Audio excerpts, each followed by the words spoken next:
Boa noite, Paulo Moura, cientista político, 21 de março de 2023. O Instituto IPEC, que é herdeiro do antigo IBOP, ou seja, herdou toda a equipe do antigo instituto e só assumiu um novo nome, fez uma pesquisa publicada recentemente pelo jornal O Globo, que revelou 3 números que eu destaco aqui. O primeiro é que Lula teria 41% de aprovação da opinião pública. A segunda é de que cerca de 59% dos brasileiros gostariam de ver o surgimento de uma nova liderança fora do espectro da polarização Bolsonaro-PT. E a terceira é de que 44% dos brasileiros acham que há risco do Brasil virar um país comunista. 44% dos brasileiros acham, de maneira total ou parcial, que há risco do Brasil virar um país comunista. Talvez você não dê a verdadeira importância para esse número, mas ele é muito significativo e estrategicamente importante, e é para explicar a importância disso que eu estou fazendo o vídeo de hoje. Me deem um minuto que eu já volto.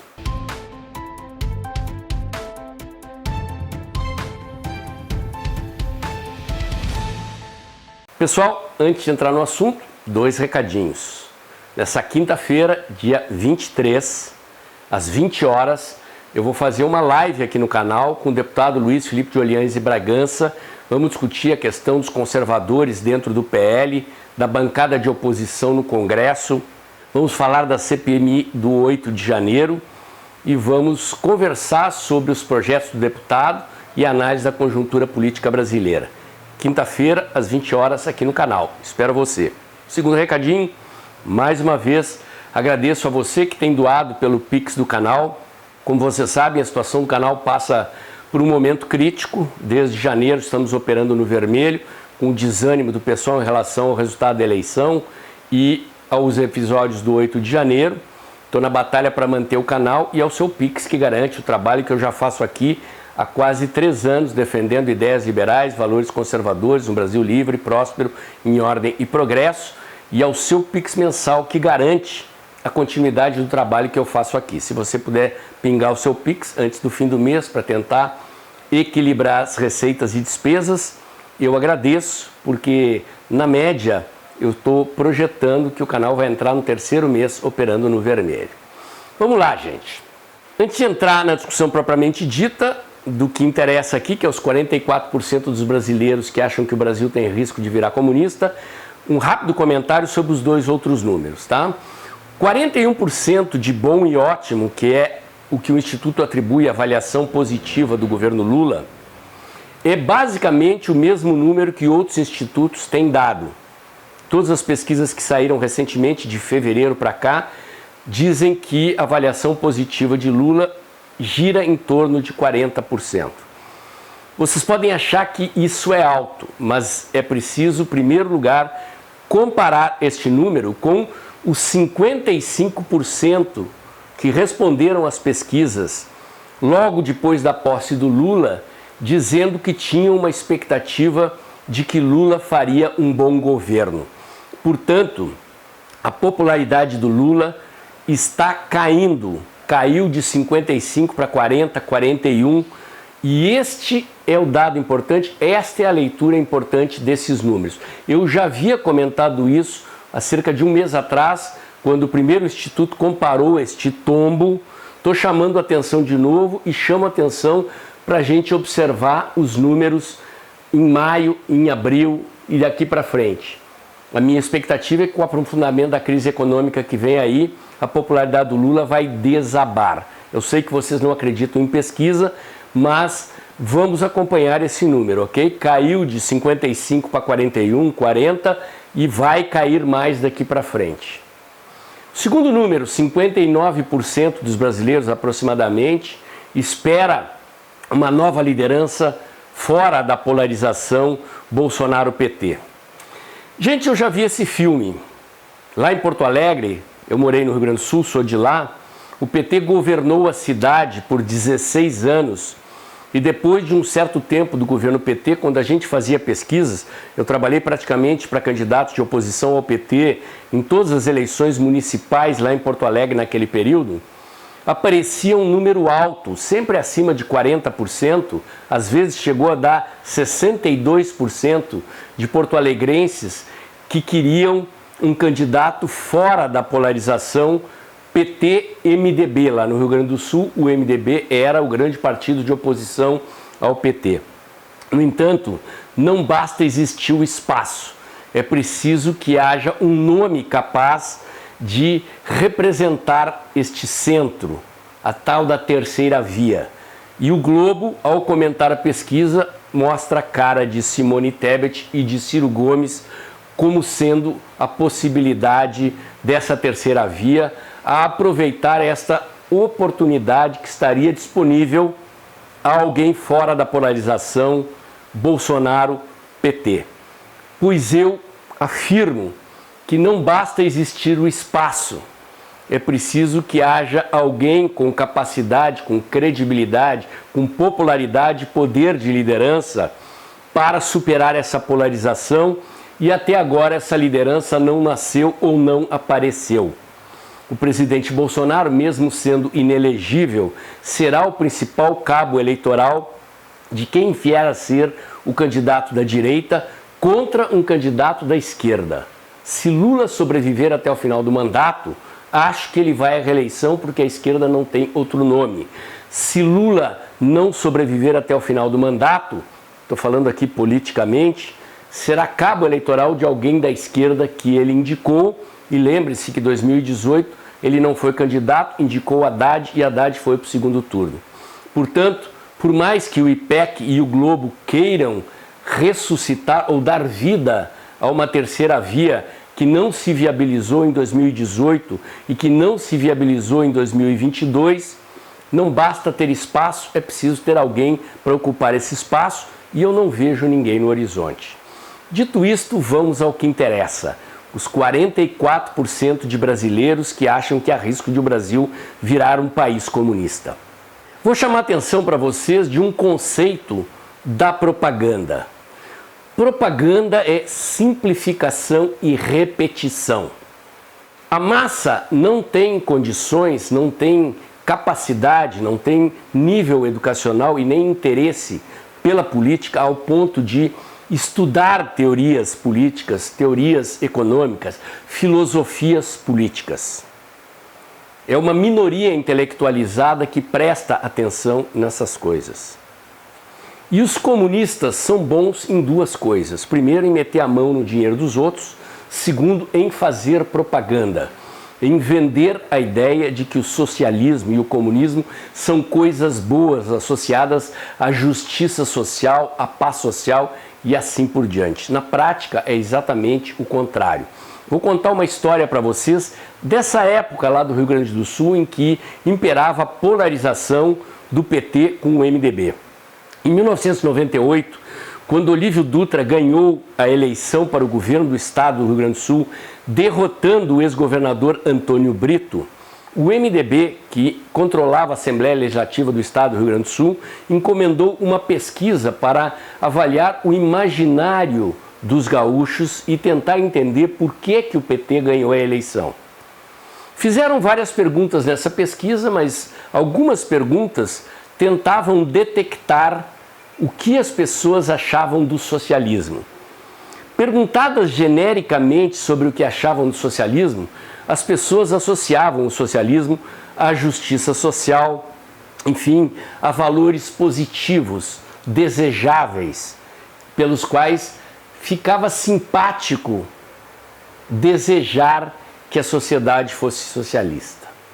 Perguntados, no entanto, se as pessoas sabiam que, numa sociedade socialista, a propriedade privada é suprimida, que as pessoas não teriam mais casa, mais carro, mais propriedade, que o Estado estatizaria todas as propriedades, prontamente as pessoas se diziam contra aquela ideia. Portanto, havia uma percepção genérica de gente que ignorava o que era o socialismo na prática e que achava que o socialismo era uma coisa boa, mas quando se confrontava realmente com a ideia do que é o socialismo, do que é o comunismo, que é o fim da propriedade privada, é o fim da democracia como nós conhecemos, é o regime autoritário de partido único, as pessoas imediatamente se colocavam contra.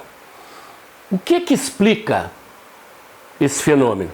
O que explica esse fenômeno é a propaganda que os comunistas fazem do socialismo e do comunismo, especialmente no sistema educacional, pegando os jovens, as crianças desde cedo e vendendo essa ideia mentirosa de que o socialismo e o comunismo são coisas boas e desejáveis. E isto se faz com a melhor técnica da propaganda, que significa simplificação e repetição. E é isso que torna relevante e importante esse número de 44% de brasileiros que acham que há risco de o Brasil se tornar um país comunista. Meus amigos, nós temos enfrentado há décadas, talvez meio século ou mais, de gramscismo, de guerra cultural, uma ofensiva da esquerda mundial contra as liberdades, contra os valores da família, contra os valores liberais e conservadores da maioria do povo, pelo menos da maioria do povo brasileiro. E isto se deve às técnicas de propaganda do comunismo.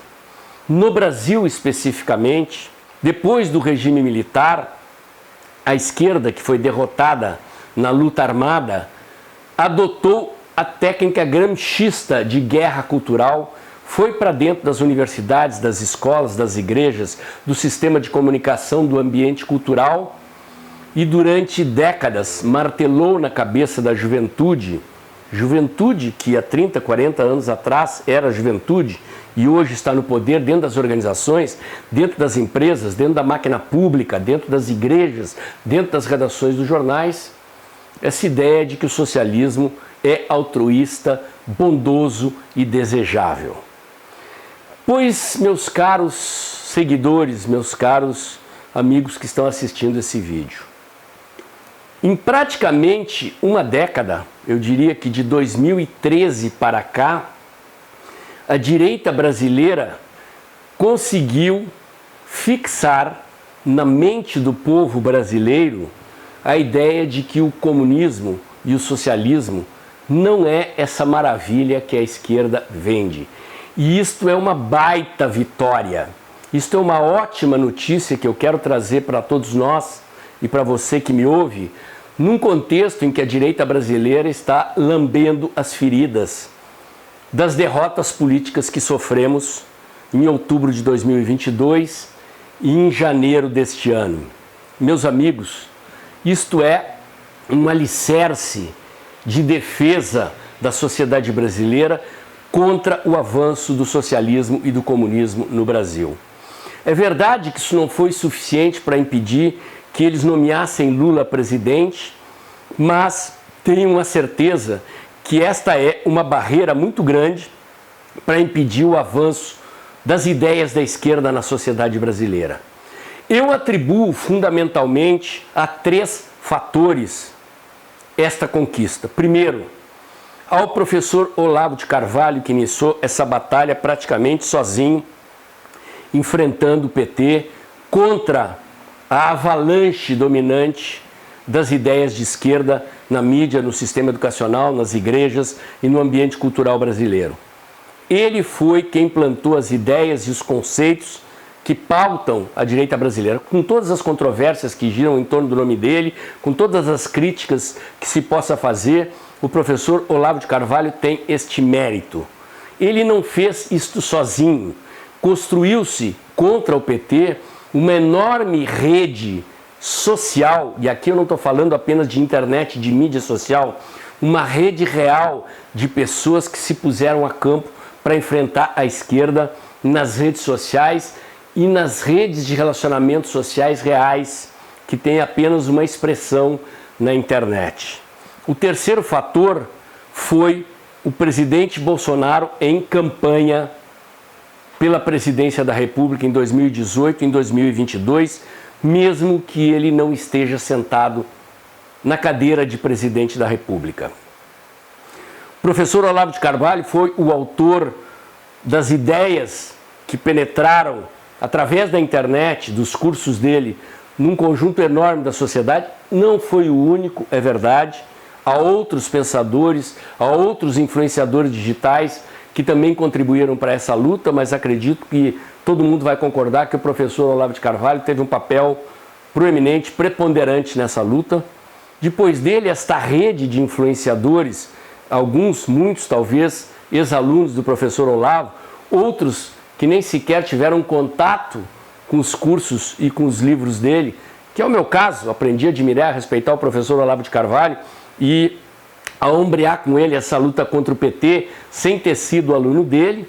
E finalmente ao presidente Bolsonaro, também com todas as limitações que ele possa ter, com todas as críticas que se lhe possam dirigir, ele foi o responsável por popularizar, por traduzir esse sentimento de aversão ao comunismo que hoje penetrou na sociedade brasileira numa linguagem popular simples, inteligível, fácil de ser compreendida pela massa que não lê Olavo de Carvalho, que não lê teoria política, que não lê teoria econômica, mas que é capaz de entender o que significa a ameaça comunista no Brasil hoje.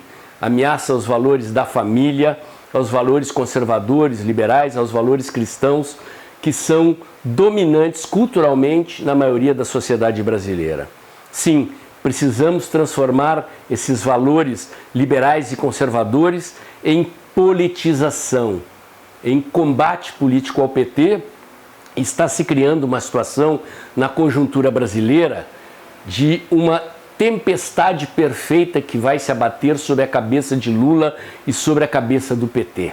A nomeação de Lula provocou uma retração nos investimentos. As ideias que Lula e o PT estão anunciando para a economia brasileira confrontam o mercado, confrontam a lógica econômica, estão aprofundando a crise econômica e há uma crise global acontecendo no mundo.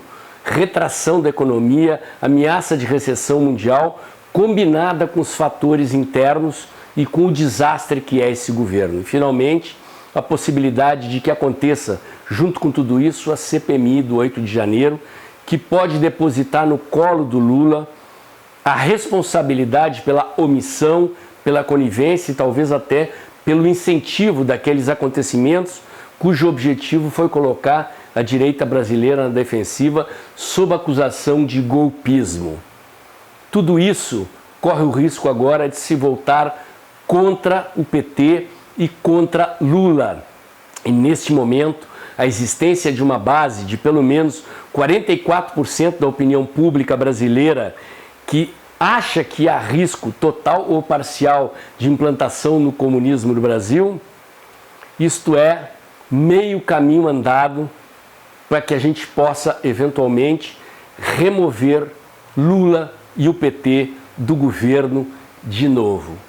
Infelizmente, às vezes o caminho certo nem sempre é o mais fácil, mas o resultado que eventualmente nós vamos colher daqui para frente é o resultado daquilo que a nova direita brasileira plantou, principalmente de 2013 para cá.